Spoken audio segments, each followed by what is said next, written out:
What it was a 1610 analyzer there on the bottom and 15 analyzer there on the left. And if anybody remembers televideo terminals, that was our standard terminal at the time. That's what was left of our fire. Fortunately, I had off-site schematics. Bill's system software and diskettes were all at his house anyway, so we didn't lose those. But the layout effectively was destroyed. Even though we got the film, the smoke damage to the film was, was devastating. Fortunately, we've been insured for 3 weeks. And it's just timing. I mean, so I was really glad I got together with Roger and corporate definition, insurance was in place. And they wrote us a check literally within a week to 10 days. We got a check. And so we subcontracted the tape up this time because there's no way that Bob was going to have time. By the way, our schedule had been set because I had already spent a big part of our marketing budget on a booth at the West Coast Computer Fair to introduce this product 7 weeks from the fire. So we had 7 weeks to turn the design, get a new layout, and build computers. And we got to the West Coast Computer Fair. I think there were at least 4 computers running when we got there, and did a press conference. I think two journalists showed up at the press conference, so I was a little disappointed, but word got out on the floor, and by the second day we were mobbed at the booth, and the third day there was no standing room only, I guess. Here's a picture of the booth. The one guy in the center there with the mustache ended up becoming real important to us. His name is Wilbur Harvey. We think his name was Wilbur Harvey.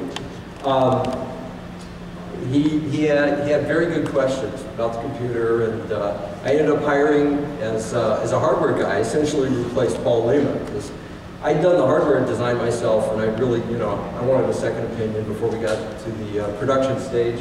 Wilbur came on board. You can see he was already in the booth, so I was surprised when I saw this picture because we met him at this show, and by the end of the show he was working the booth for us. So it was literally that fast. Yeah, we had a great time there. Also met Jerry Purnell at this same show. Jerry ended up becoming a good friend. I don't know if anybody familiar with the column he wrote in Byte magazine. I think he still is writing the column. I haven't talked to Jerry in a number of years, but he served us very well over the years. He wrote several columns. He has one quote, I think it's in one of these pictures, where he said he actually loved the Sage computer. Coming from Jerry Purnell with his background in the industry, it was a very powerful factor for us in terms of marketing.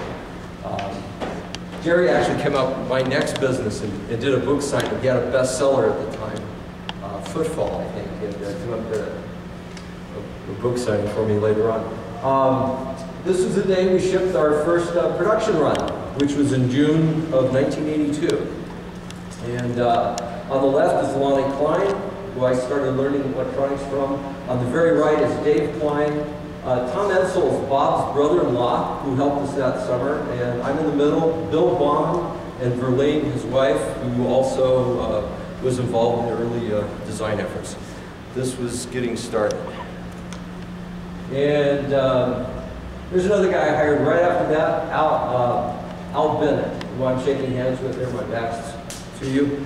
Al became my vice president of manufacturing. We had worked together extensively at Lynch. He used to be in charge of the manufacturing floor at Lynch, so that's how I met him.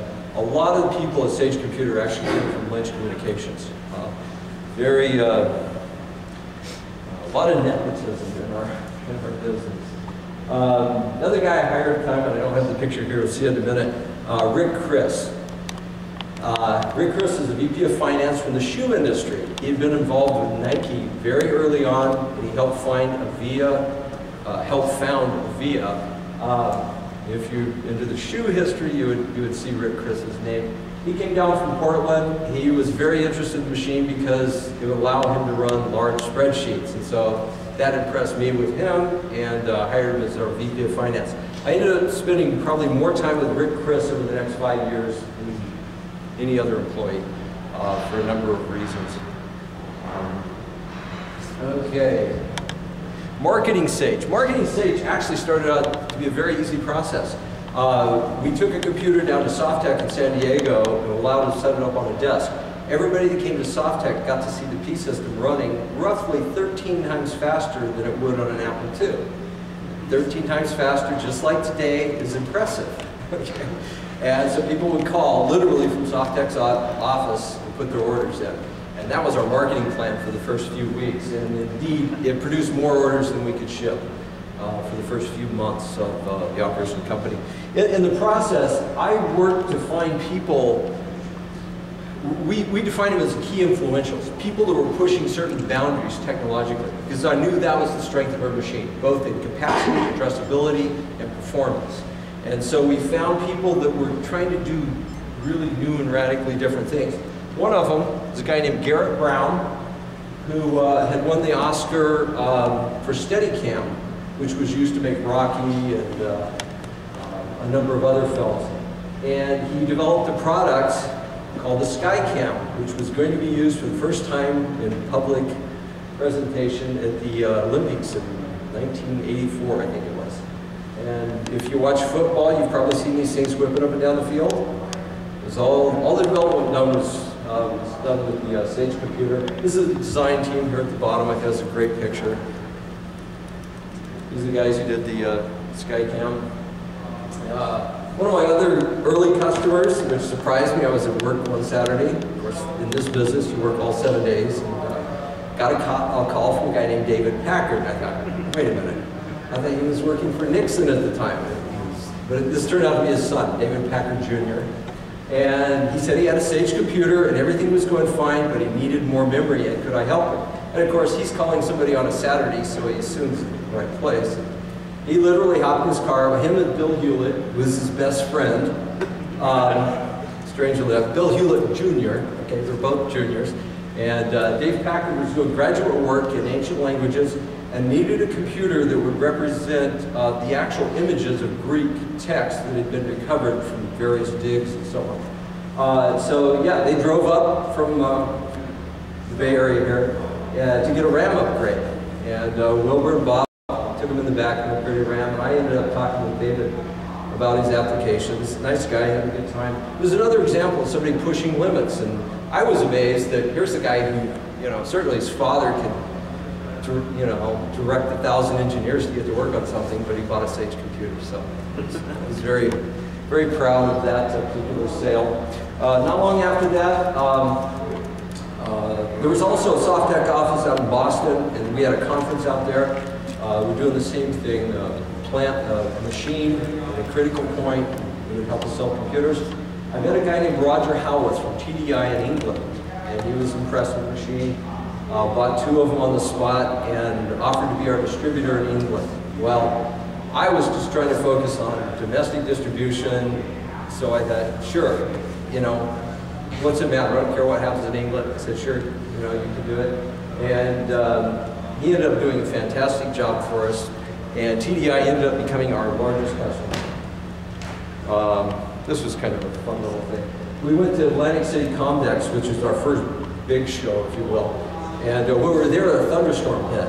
And the lights in the entire building, everything went black. If you've been in those convention centers, it gets really black in there. Everything went black for about a second and a half, and then the lights popped back on. Well, of course, everybody's systems everywhere had reset. Everybody's trying to boot their systems back up. When the terminals came back on, the Sages were still running.